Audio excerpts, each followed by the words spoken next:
गुस्सा कब आता है, गुस्सा क्यों आता है?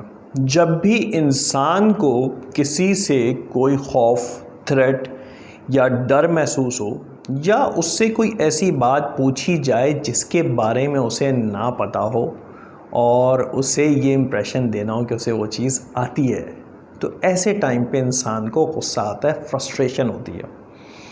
गुस्सा आने के बहुत सारे और भी वजूहात हैं, मगर अगर हम जेनरिक उसमें लें इसको, तो गुस्सा नॉर्मली तब आता है हमारे माशरे में, हमारे लोगों को, हम लोगों को, जब हम किसी को कोई बात बोलने या बताने जा रहे हों और अगला शख्स हमारी बात समझने से कासिर हो, यानी हमारा मैसेज उस तक कन्वे ना हो रहा हो।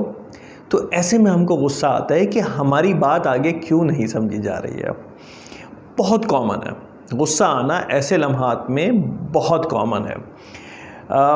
अगर एक लफ्ज़ जिसको एम्पैथी कहते हैं, एम्पैथी, अगर आप सिर्फ एम्पैथी सीख लीजिए। एम्पैथी कहते हैं दूसरों के जूते में जाकर महसूस करना और सोचना और समझना कि वो शख्स ये बात क्यों सोच रहा है।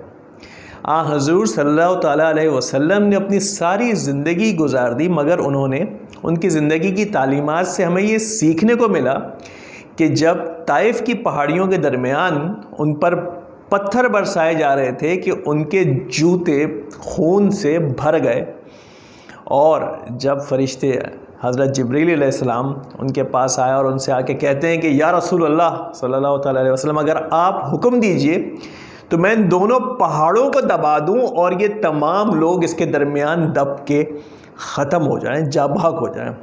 तो हज़ूर सल्लल्लाहु ताला अलैहि वसल्लम ने आगे से जवाब दिया कि अल्लाह इनको हिदायत दे।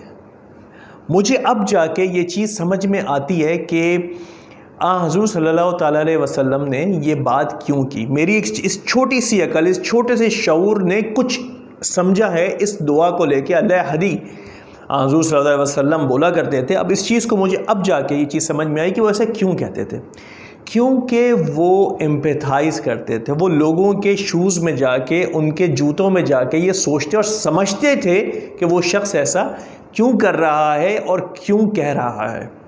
यकीन जानिए कि मेरा अपना तजुर्बा है कि अगर आप एम्पैथाइज़ करना शुरू कर दें तो इस चीज़ की तो बिल्कुल गारंटी नहीं कि गुस्सा नहीं आएगा, गुस्सा आएगा, मगर उस गुस्से को लेकर आप कभी भी गलत रिएक्ट नहीं करेंगे। गुस्सा आना एक फितरी अमल है, मगर उसका रिएक्शन गैर फितरी हो जाता है, जिसकी वजह से हम बाज़ दफ़ा गलत इक़दाम उठा देते हैं। हम चलते हैं अपने अगले सेगमेंट की तरफ जिसमें हम मज़ीद इसके बारे में जानेंगे।